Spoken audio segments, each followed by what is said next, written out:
আজকের রেসিপি ডিম পরোটা। ব্রেকফাস্টে কিংবা ডিনারে খুব ঝটপট এই পরোটাটি বানিয়ে নেওয়া যায়, খেতেও খুব সুন্দর লাগে আর বানানো ভীষণই সহজ। নমস্কার, অপর্ণা হোম কুকিংয়ে আমি অপর্ণা আপনাদের সবাইকে স্বাগত জানাচ্ছি। ডিম পরোটা বানানোর জন্য নিয়ে নিচ্ছি 2 কাপ ময়দা, 300 গ্রাম ওজন হবে। দিয়ে দিচ্ছি স্বাদ অনুযায়ী লবণ আর অ্যাড করছি 2 চামচ সাদা তেল। খুব ভালো মতন লবণ আর তেলটা মিশিয়ে নিয়ে ময়দাটার মাঝখানটা একটু ফাঁক করে নিলাম।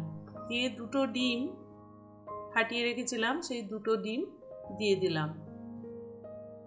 সামান্য একটুখানি জল দিয়ে দিলাম। খুব ভালো মতন ডিমটা মিশিয়ে নিয়ে তারপর ময়দাটা মেখে নেব। খুব ভালো করে ময়দাটা মেখে নেব। যদি প্রয়োজন হয় অল্প একটুখানি জল দেব, না হলে জল প্রয়োজন না হলে দেব না। আমার আর জল প্রয়োজন হয়নি, ওতেই ময়দাটা আমি মেখে নিলাম। খুব বেশি শক্তও মাখা যাবে না আর খুব নরমও হবে না। অল্প একটুখানি উপর থেকে সাদা তেল ছড়িয়ে দিয়ে আবারও একটু মেখে এটা 30 মিনিটের জন্য ঢাকা দিয়ে দিলাম। 30 মিনিট পর ঢাকাটা খুলছি।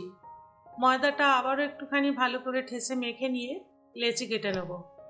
লেচিগুলো একটু বড় সাইজেরই কাটতে হবে।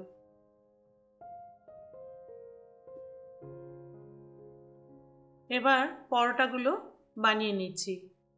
প্রথমে অল্প একটুখানি গুঁড়ো ময়দা ছড়িয়ে দিয়ে রুটিটা বানিয়ে নেব।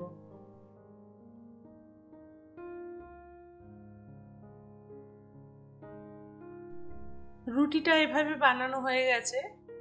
এবারে আমি এই রুটির উপর একটু অয়েল ব্রাশ করে দেব।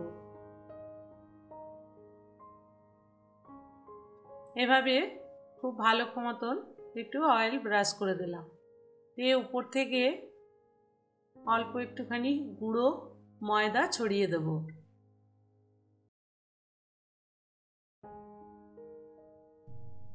গুঁড়ো ময়দাটা ভালো করে মিশিয়ে নিয়ে এক সাইড এভাবে সেন্টার বরাবর একটা কাট লাগিয়ে দেব।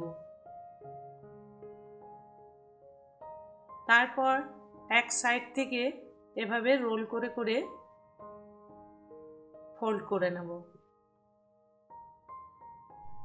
এভাবে পরোটাগুলো বানালে পরোটাগুলো বেশ খাস্তাও হয় খেতে, আর একটা সুন্দর লেয়ার তৈরি হয়ে যায়। এইভাবে সমস্ত লেচিগুলো আমি প্রথমে রেডি করে নেব। এভাবেও বানিয়ে নিতে পারেন, কিংবা আপনার সুবিধা অনুযায়ী পরোটাগুলো বানিয়ে নিতে পারেন। খেতে কিন্তু দুটোই ভালো লাগবে। সমস্ত লেচিগুলো আমার রেডি করে নিয়েছি। এবারে ফাইনালি পরোটাগুলো বেলে নেব। এভাবে গুঁড়ো ময়দা ছড়িয়ে পরোটাগুলো বেলে নিচ্ছি। পরোটাটা আমার বেলা হয়ে গেছে। এর থেকে বেশি পাতলা করব না। এদিকে গ্যাসের উপর তাওয়া বসিয়ে প্রথমে পরোটাটা শুকনো তাওয়াতে উল্টে পাল্টে সেঁকে নিতে হবে। এক সাইডটা যখন দেখবেন ফুলে উঠেছে তখন আবার উল্টে দিয়ে আরেক সাইডটা সেঁকে নিতে হবে। তারপর অল্প উপরে অয়েল ব্রাশ করে পরোটাগুলো ভেজে নিতে হবে উল্টে পাল্টে।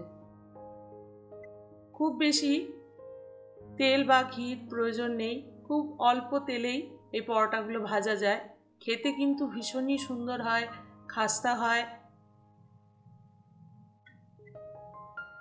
রাত্রিবেলায় ডিনার কিংবা সকালে ব্রেকফাস্টে খেতে ভীষণই সুন্দর লাগে, আর খুব তাড়াতাড়ি বানিয়েও নেওয়া যায়। বাচ্চারা তো খেতে ভীষণই ভালোবাসবে। টিফিনের জন্যও দিতে পারেন। গ্যাসের ফ্লেমটা মিডিয়ামে রেখে পরোটাগুলো উল্টে পাল্টে ভেজে নিতে হবে এরকম কালার আসা পর্যন্ত। এভাবে আমি সমস্ত পরোটাগুলো ভেজে তুলে নিচ্ছি।